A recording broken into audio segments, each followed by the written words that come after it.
بسم الله الرحمن الرحيم الحمد لله الذي هدانا لهذا وما كنا لنهتدي لولا أن هدانا الله لقد جاءت رسل ربنا بالحق رسلا مبشرين ومنذرين لئلا يكون للناس على الله حجة بعد الرسل وكان الله عزيزا حكيما وصلوات الله وسلام عليه وعلى آله وصحبه أجمعين.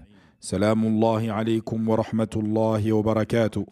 Ahlan wa sahlan bikum. Nous sommes toujours dans cette 60e leçon intitulée Les gens face à la sincérité et à la conformité se divisent en 4 catégories. Et nous nous étions arrêtés à la 3e de ces catégories. Cheikh, il nous dit, rahimahullah, cette catégorie concerne ceux qui sont sincères dans leurs œuvres, mais n'agissent pas conformément à la sunna du prophète sallallahu alayhi wa sallam, aux ordres de notre bien-aimé salawatullahi wa salamun alayhi, comme les ignorants parmi certains dévots et ascètes, et tous ceux qui adorent Allah autrement que par ceux qu'il a légiféré. Ils s'imaginent que leurs adorations leur permettent de se rapprocher d'Allah. C'est le cas de ceux qui croient que entendre les sifflements et les battements des mains constituent une forme de rapprochement d'Allah. Il fait référence aux soufis, certaines sectes qui se réunissent dans les mosquées, qui frappent des mains, qui chantent, etc. Les derviches tourneurs également. Puis il dit que la retraite au cours de laquelle il manque la prière du vendredi et les prières en commun, que jeûner continuellement le jour et la nuit. Il fait certainement référence au Tijani, qui est une déviation du soufisme, où leurs imams pensent qu'ils n'ont plus besoin de venir à la prière en commun, car ils prient à la Mecque, de là où ils se trouvent dans leur pays respectif, qu'Allah les guide. Et il dit que jeûner continuellement le jour et la nuit, jeûner le jour des fêtes, des 2 Eid, Eid al-Fitr ou Eid al-Adha, le sont aussi. Certaines sectes pensent que jeûner ces jours de fête, c'est une dévotion, c'est une soumission. Pensant avec cela se rapprocher d'Allah, avec des innovations dans la religion et des désobéissances. Leur sincérité dans ce cas ne leur profite en rien, car ils font des actes où ils introduisent des choses, des innovations. Et tous les actes innovés sont rejetés contre celui qui les accomplit. Shir, comme à son habitude, rahimahullah, nous donne une preuve tirée de la sunna, dont Aïcha radiallahu anha, al-Mu'minin, la mère des croyantes. Elle nous dit que le prophète sallallahu alayhi wa sallam a dit Man ahdatha fi amrina hadha ma laysa min fahuwa rad. Ce hadith a été rapporté dans les 2 authentiques, Al-Bukhari wa Muslim rahimahumallah. Il nous dit quiconque introduit dans notre religion, innove dans notre religion, quelque chose qui n'en fait pas partie, cette personne-là, elle est rejetée.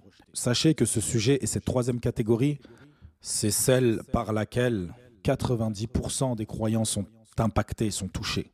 Beaucoup de gens, quand ils font des actes, la seule question qui se pose, c'est « suis-je sincère ?» Subhanallah, ces gens-là, tu les vois, ils ont de la véracité en eux. Ils ont de l'envie. Ils dépensent leur argent dans le sentier d'Allah. Ils restent dans les mosquées. Ils viennent en aide aux orphelins. Mais malheureusement pour eux, la manière dont ils font ces choses-là sont remplies d'innovations. Ils ne font que des innovations dans leurs adorations. Et donc, en conclusion, la bonne intention ne suffit pas, ne leur permettra pas de se rapprocher d'Allah Azza wa Jal si ils innovent dans la religion. Et parmi les preuves les plus claires, explicites que nous avons dans la sunna, c'est le hadith de Anas ibn Malik radiyallahu an, qui nous dit que 3 hommes sont allés dans les maisons du prophète sallallahu alayhi wa sallam voir et poser des questions aux femmes du prophète sallallahu alayhi wa sallam concernant l'adoration même du prophète sallallahu alayhi wa sallam. Falamma ukhbiru, et lorsqu'ils ont été informés de la manière dont le prophète sallallahu alayhi wa sallam adorait Allah, ka'annahum taqalluha, c'est comme s'ils avaient minimisé cela.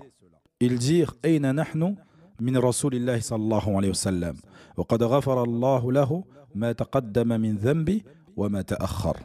Ils se sont dit, où sommes-nous, nous, comparés au prophète sallallahu alayhi wa sallam, alors que Allah lui a pardonné ses péchés passés et ses péchés futurs. Et là, c'est là que le piège de Shaitan commence. C'est que parfois, les gens ils vont se dire, je suis tellement mauvais qu'il faut que je fasse plus.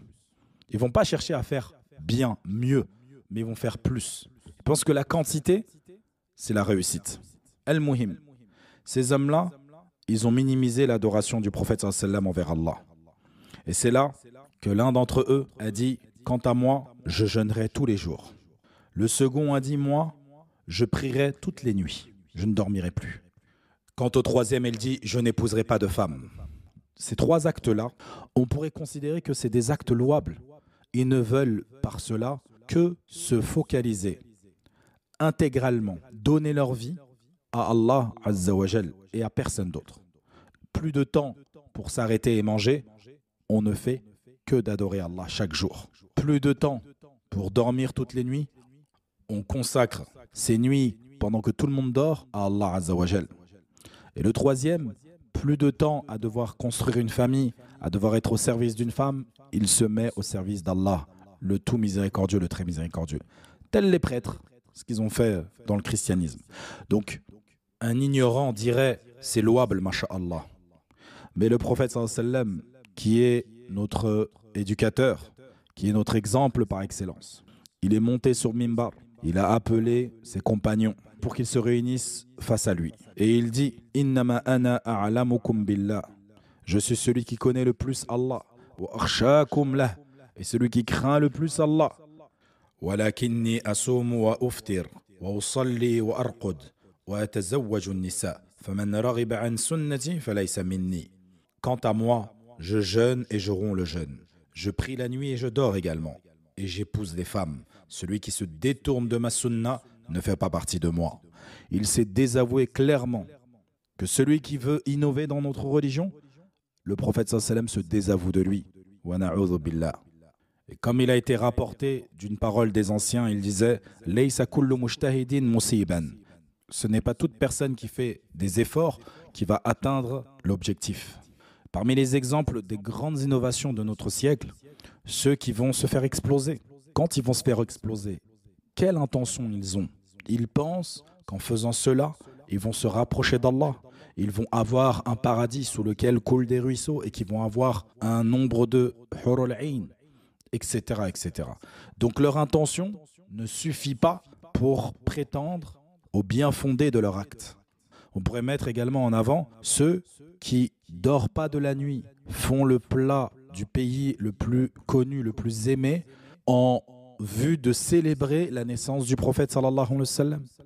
Leur intention, c'est de montrer leur amour au prophète sallallahu alayhi wa sallam, se rapprocher d'Allah par leur amour, leur dévotion, par cet acte-là, le fait de réunir leur famille, de parler du messager d'Allah ce jour-là, alors qu'au final, ils ne font que s'éloigner d'Allah Azza wa Jal. Donc, certains se font du mal et font du mal aux autres. D'autres, pour leur innovation, ils vont dire « mais je ne fais de mal à personne ». L'innovation, ce n'est pas une question de faire du mal à quelqu'un. Tu fais du mal à toi-même, c'est suffisant. Donc, si tu te fais du mal à toi-même, arrête-toi. Car si tu prétends que faire cela, c'est une belle innovation et une bonne innovation, à quoi aura donc servi l'envoi des messagers? À quoi aura servi l'envoi de Muhammad sallallahu alayhi wa sallam? Si chacun il peut faire ce qu'il veut de sa religion, s'il peut se rapprocher d'Allah par ce qu'il souhaite et par ce qu'il aime, tant qu'il ne cause de mal à personne. En apparence, bien évidemment, car au final, tu te fais du mal à toi-même. Quant à la quatrième catégorie, Shir, il nous dit, ce sont ceux dont les œuvres sont conformes à l'ordre du prophète sallallahu alayhi wa sallam, mais qui ne sont pas voués exclusivement à qui? À Allah tabaraka wa ta'ala. Et c'est le cas de ceux qui œuvrent par ostentation. Et ça, on le voit énormément en Umrah, au Hajj. Allahumma musta'an, qu'Allah nous en préserve. Ou le cas de celui qui combat par esprit de corps. Et pour qu'on dise de lui qu'il est courageux. De celui qui effectue le pèlerinage, pour qu'on dise de lui que c'est un hajj, un pèlerin, qui apprend le Coran, qu'on dise de lui qu'il connaît le Coran. Les œuvres de ces gens sont en apparence pieuses et prescrites, mais en réalité, elles ne sont pas pieuses. Pourquoi? Car elles ne sont pas vouées à Allah exclusivement, et elles sont donc rejetées par Allah Azza wa Jal. Et la preuve à cela, Allahu tabaraka wa ta'ala, il nous dit وَمَا أُمِرُوا إِلَّا لِيَعْبُدُوا اللَّهَ مُخْلِصِينَ لَهُ الدِّينَ. Également, il nous dit إِيَّاكَ نَعْبُدُ wa iyyaka nasta'in. Et cela nous montre à quel point Allah il est généreux avec nous. Il nous impose de dire des choses qui nous seront bénéfiques. Iyyaka na'budu wa iyyaka nasta'in. Qui en tire des bénéfices si ce n'est toi, ya Abdallah? Et sachez que l'ostentation, le prophète sallallahu alayhi wa sallam, il en avait plus peur que Masih ad-Dajjal. Le prophète sallallahu alayhi wa sallam, dans un hadith authentique, il nous dit Akhwafu ma akhafu alaykum ash-shirku al-asghar fasu'ila an faqal ar-riya. Il dit la chose de laquelle j'ai le plus peur pour vous, c'est l'association mineure. Et là on lui dit quelle est-elle? Il dit c'est l'ostentation. Je prends l'exemple de ce que je vois. Aujourd'hui, tu as des gens, ils viennent en Umrah. Ils font la Umrah. Ils font tout pour Allah. Tout conformément à la Sunna. Allahumma barak. À la fin, au moment où ils sont sur le point de finir, Shaitan, il arrive. Et qu'est-ce qu'ils font? Ils se prennent en vidéo et en photo en train de se couper les cheveux. Au moment où ils sont sur le point de clôturer leur adoration, qu'est-ce qu'ils font? Ils associent Allah Azza wa Jal par l'ostentation. Wa na'udhu billahi min hadha. Subhanallah. Shaitan, il ne te laissera jamais tranquille. À tel point qu'ils en ont oublié que se couper les cheveux à ce moment-là, c'est une adoration. Et c'est d'ailleurs pour cela que le prophète sallallahu alayhi wa sallam a dit, concernant cet acte qui est le fait de se couper les cheveux, Allahumma irham al-muhalliqin. Oh Allah, fais miséricorde à ceux qui coupent tous leurs cheveux, à 3 reprises. Puis, pour ceux qui réduisent également, imaginez-vous, c'est une doha du prophète sallallahu alayhi wa sallam qui date de plus de 1400 ans. Aujourd'hui, en tant que croyant musulman, on peut être touché par une doha, une invocation du prophète sallallahu alayhi wa sallam. Et les invocations du prophète sallallahu alayhi wa sallam sont exaucées. Si elles sont exaucées, cela veut dire que cet acte-là est une adoration, comme la prière, comme le jeûne. Et d'ailleurs, ta umrah n'est pas valide si tu ne t'es pas coupé les cheveux, elle n'est pas finie. Donc attention, iyyakum, il faut faire très attention. Lorsqu'on fait les choses, on les fait lillah azza wa jal, pas pour se montrer sur les réseaux sociaux, en veux-tu, en voilà. Et Shir, ce qui nous donne ici dans son argumentaire, quand il parle d'un homme qui a appris le Coran, le prophète sallallahu alayhi wa sallam, il nous a mis en garde.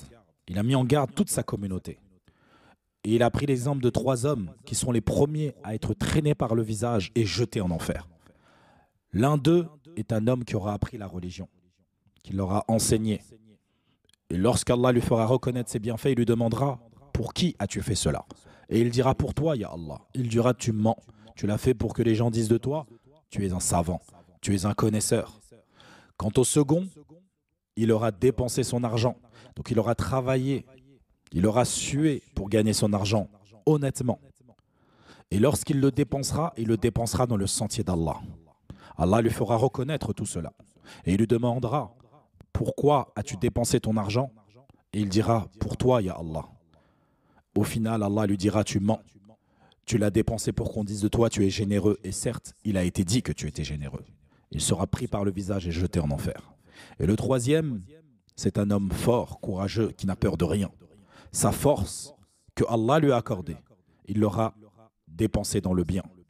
Et là, Allah lui fera reconnaître cette force qu'il lui a accordée. Et il dira, dans quoi as-tu dépensé ta force? Et il dira, je l'ai dépensée dans ton sentier pour défendre la ilaha illallah. Et là, Allah lui dira, tu mens. Il sera pris par le visage et jeté en enfer. Wa'iyadhu billah. Ces 3 catégories sont les 3 meilleures catégories de notre communauté. Et comme nous disaient les anciens, un homme, il dirige d'autres hommes par 3 choses, 3 caractéristiques. Par sa science, par sa générosité et par son courage. Et c'est à cela qu'est fait référence ce hadith. La science, la générosité et le courage. Ces 3 catégories sont les 3 meilleures catégories de cette communauté. Celui qui a de la science, celui qui est généreux et celui qui a du courage. Et si un homme réunit ces 3 caractéristiques, alors il est le meilleur de cette communauté. Et pour conclure avec cela, on comprend que ces 3 catégories, s'ils sont teintés de sincérité et de conformité, alors ils ont tout gagné. Dans ton adoration, il te faut ces 2 conditions. Si tu n'as pas ces 2 conditions, alors ton adoration est nulle, ne vaut rien. Et Cheikh, il s'est appuyé dans sa citation de l'ouvrage qui est Madarij al-Salikin de l'immense et illustre imam Ibn al-Qayyim rahimahullah ta'ala. فنكتفي بهذا وسندخل في درس الجديد في مسألة جديدة وهي شروط المتابعة 6.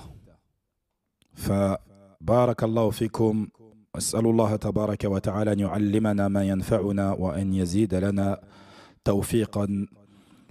سبحانك اللهم وبحمدك وأشهد أن لا إله إلا أنت وأستغفرك وأتوب إليك.